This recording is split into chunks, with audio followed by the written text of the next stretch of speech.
Hi, welcome to Awakening Soul Truth. I'm Robbie Short. This is Allison Ledbetter. We're both mystics, Reiki masters, meditation teachers. I'm a yogi. She's a medium. And we just, we're going to talk about one of the kleshas. The klesha that is... Death. Death. We're both experiencing, facing the death of our fathers. Both of our fathers are very, very sick and having very serious life challenges. And processing death, how we process it, how we process grief is all part of this klesha. Yeah, the fear of death is something that I think weighs on everybody, but it's also something that's completely inevitable. We're all going to have to face it. We all have our own mortality. The way that I've learned how to face death, or at least embrace it, is thinking about life is always on a continuum. And even though we may die in this form or with this body, our spirit and life does continue. So I don't know, that always gives me reassurance that this is not the end. I feel like this is one of the saddest parts of Christianity, that they don't believe in life after death. I'm going to take it a step further and even say that I believe that the Christ came here to tell us about reincarnation, and that your soul is a continuous, beautiful, ever-evolving place of divine essence. So for a lot of people, they see death as this final lifetime. For us, we see it as death of the personality, the ego, and this personal skin bodysuit. Because we do evolve and change. And I've never once been asked to connect with a person on the other side and not be able to experience them. So being a medium, I really uphold that the energy continues. Yeah. Because I've never experienced someone being completely absent or gone. They might be frozen in time and space or stuck, but they're not gone. Well, first of all, since we talked about our fathers, do you want to talk a little bit about your dad? Yeah, he's going through a very long process towards the end of his life. And he has dementia, and it's really sad to watch someone's lose all of their abilities. So he's had like minor deaths the entire way. And I think for me, that's harder than actually dealing with the final death, because he's lost his freedoms. He's he's had a death of being able to read. He's had the death of being able to do math. He's had the death of not being able to drive. So again, death can be the loss of behaviors or thinking. The beautiful thing is, and it's kind of almost proving the kleshas, is that the word? Yeah. That the kleshas are real, because he is actually having a place of heart. He has lost so much that there's a fine line in dementia before they actually lose their heart. Also, there's this beautiful space that's very authentic and very kind and truly the revealing of the soul. Yeah. And that to me has been very powerful.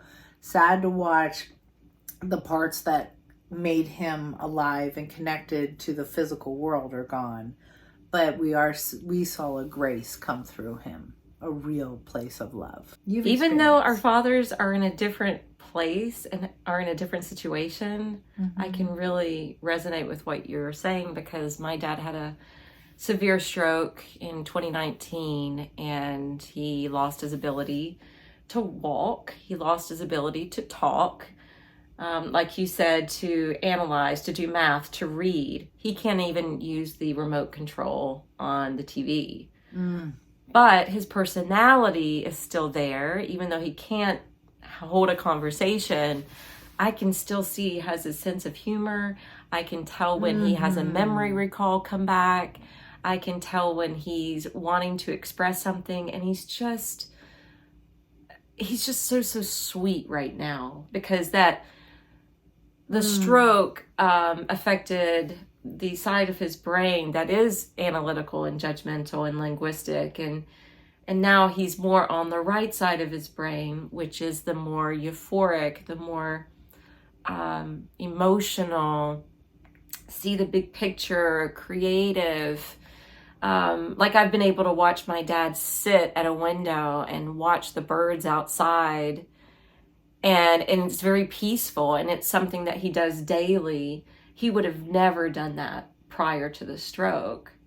But yeah, there's been a lot of deaths in certain behaviors, and obviously things that he's capable of doing. And then he fell a couple weeks ago and broke his hip and had to have a rod put in his hip, and he's been in the hospital now for 2 to 3 weeks, and they can't even get him to stand up. And he's had nights where he's been throwing up, and he's had weak spells, and he's in a lot of pain. And they just discovered today he has a blood clot, so now they're putting him on blood thinners. So it's a slow, I guess, process in trying to kind of wrap my head around the fact that he's on his way to the other side. So I think culturally we have a really hard time with letting people go, especially here in Western culture. We've been discussing how prayer can be used to actually keep people here. And sometimes that might not be what the divine wants. I think there is free will. A lot of people believe God will make this decision and we'll call it. I'm not so cut and dry like that. I think you have points or moments where you can die or you can live. I think there's always a free will component in life. And sometimes I think prayer and over prayer can interfere with people's free will. I do too. Or divine will. I don't know.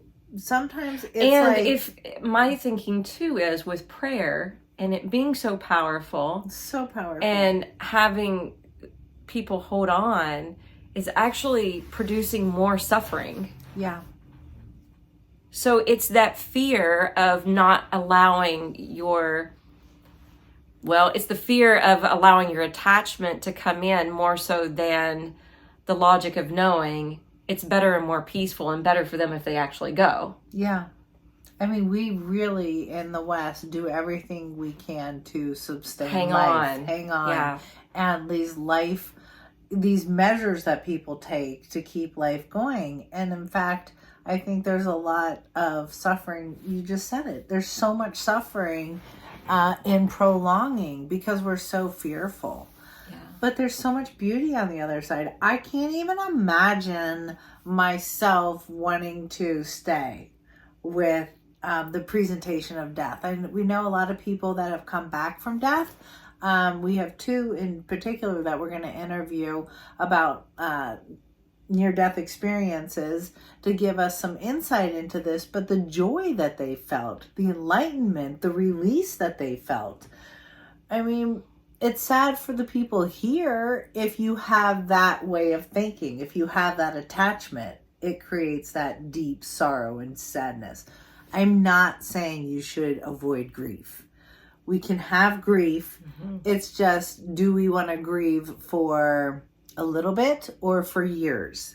Let's put it in perspective. Yes, we will experience some loss because we have feelings, because we're built that way. We're human. But if you can prolong the suffering is when we don't let go, when we don't move on. And I think another reason why people are scared of dying, and I shared this with you before we started to film, I think religion, specifically Christianity, makes it challenging for people to finally use their free will or to take that exit point or to die, because Christianity puts in that fear of judgment. And then the people are kind of judging themselves towards the end, and they're scared of Was I a good enough person? Did I make enough amends? Did I ask for enough forgiveness? Did I repent enough? Was I baptized? Was I baptized properly? Right. Is this sin going to be held against me? Am I going to be damned to hell? Am I going to be glorified in heaven? That's a lot. That would be really scary. And I will tell you, in people that get stuck, again, because if you're new to the show, I help people who are stuck cross over. People that are terrified of being judged by God get stuck. And it just breaks my heart because that's the last thing that's happening. There's not a checklist. There's zero judgment. It is just the most glorious feeling of love. It's the most, I can guarantee that. I can guarantee that if you go into your heart, that it's the most expansive oneness and gloriousness with the divine. In your own heart. It's you. You are experiencing the beauty and rawness of yourself and the majestic qualities of being one with a high vibration. Whatever you want to call it, don't care. There is a wonderful man who existed. His name was Ram Dass. And Ram Dass was Rupert Albert, who was a Harvard professor. I may have talked about him before. But he became a yogi, and he took a spiritual quest to India. And he lived out his days helping people to die, helping people to grieve, sharing yogic philosophy. And he actually died just a few years ago, but he has a book. There's a couple books, actually. One was called Fierce Grace, and the other one's called Still Here. And it was the time where he calls it, he was stroked. But when he had his stroke, he obviously lived from that point, but he was disabled. But through his experience of being disabled, but also having all that spiritual knowledge, he was able to share his humanness, I like to say, because even though he's revered as this, great spiritual being, he actually says in the book, he was like, I thought I was ready to die. I thought I was ready because I'm good. I'm golden. I know all of this spiritual knowledge. He said, but when I was stroked and when I faced death, that's when I realized I was really scared. And then he said, I have a lot more work to do. And I love that as a spiritual teacher, he was able to call himself out and say, I thought I was ready, but I'm really scared. So now I need to work with that. Do you think it's the judgment of where he wanted to be in his embodiment of spiritual gifts? I don't know. Right? Yeah. I mean, I feel like I have not completed my spiritual gifts here. I haven't completed exploring them. And it's like, I want to actualize. My quest for living is strong. Well, I just thought of something when you said that, because that is possible. And I'm going to take a little different angle with it, because a lot of master yogis, just like Paramahansa Yogananda, and I know there's more, I just can't name them off the top of my head right now, but they are looked at as being masters that could take themselves into samadhi, that place of perfect bliss and peace, right? You would call it the heart, and practice the free will and leave their body. Yeah. So there's stories of this. So I almost wonder, since this was his path, and knowing this about his teacher and other master teachers, if maybe he was like, in the end, thinking, oh, I thought I would be able to do this, and I'm not able to do this. Do you see what I'm saying? Different angle, but there is that possibility. I'm not able to do it because I'm still have so much life. Interesting. Yeah. I don't necessarily think it was because he was afraid of death. Yeah, I don't either. So I know that we can't actually say we wouldn't be free of fear upon death, because you don't know how you're going to react until you're at that door. Right. Again, that trust in the divine, trusting in your heart that it will be this beautiful experience, to just let go, is really our best bet. A really sad thing I wanted to bring up, and it's just kind of an observation, and this is really looking at, like all of the, when we look at astrology and how much is changing, and really what I've started to observe and actually seen in numbers from a lot of insurance companies and other things, that we as a species are experiencing an enormous amount of death. I think everyone we know has somebody who's died recently. It seems to be very, very more prevalent. It's really tangible. And there's kind of a spiritual kind of component happening with that.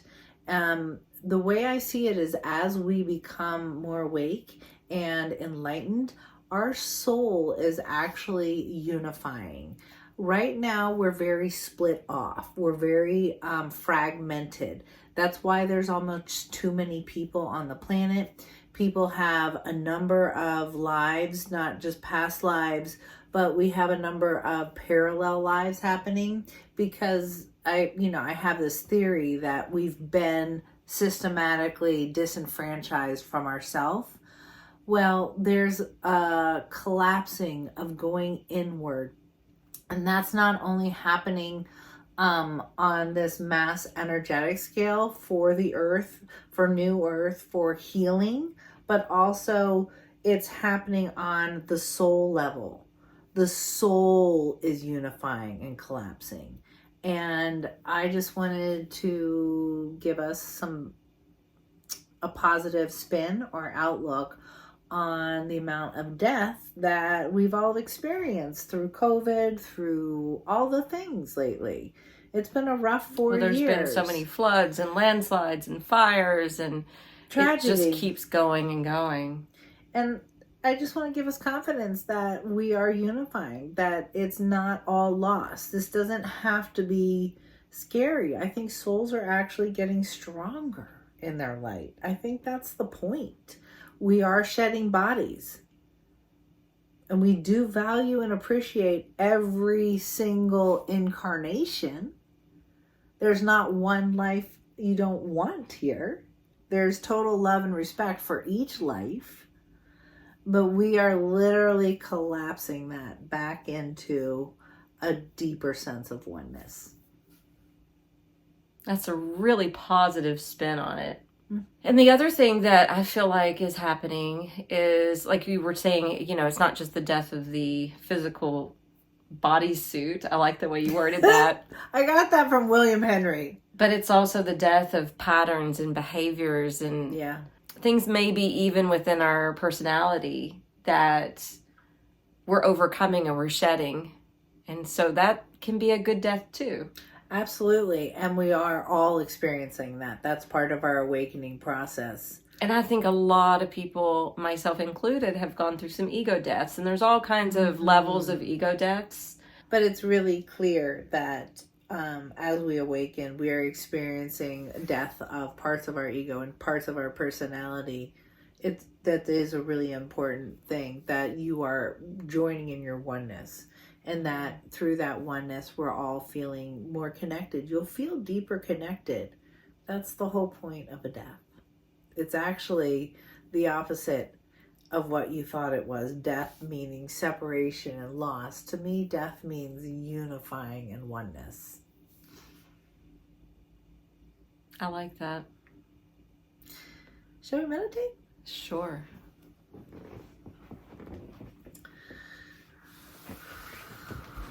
Let's take a deep breath in.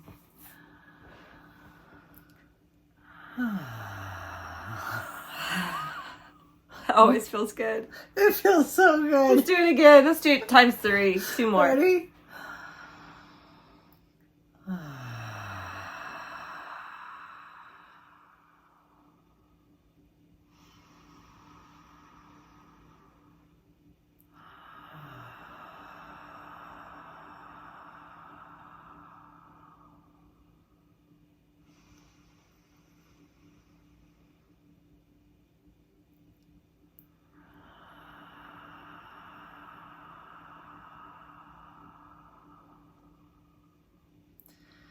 Keep noticing your breath.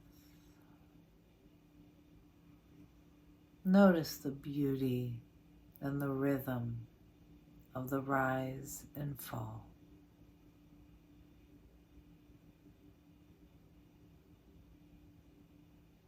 The breath of life.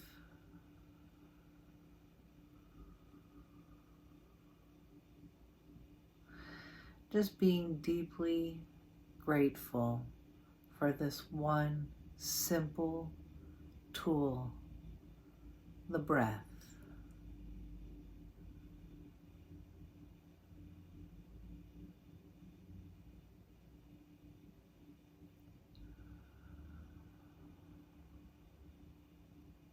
Allowing the breath to set the rhythm for your life and your beautiful body.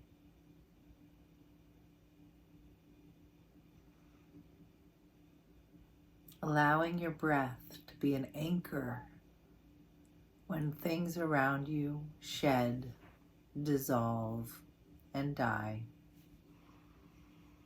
Just keep breathing.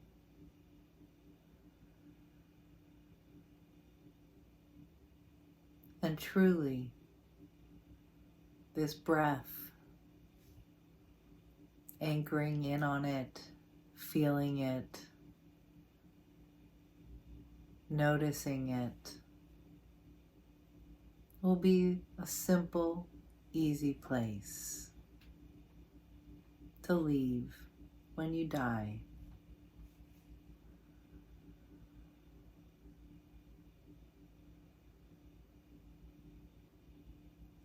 Big, beautiful, life-affirming breath.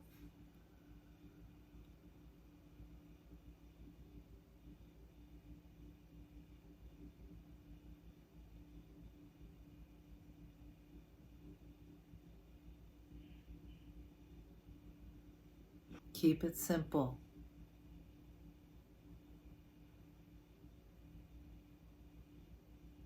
You have an anchor. Breath.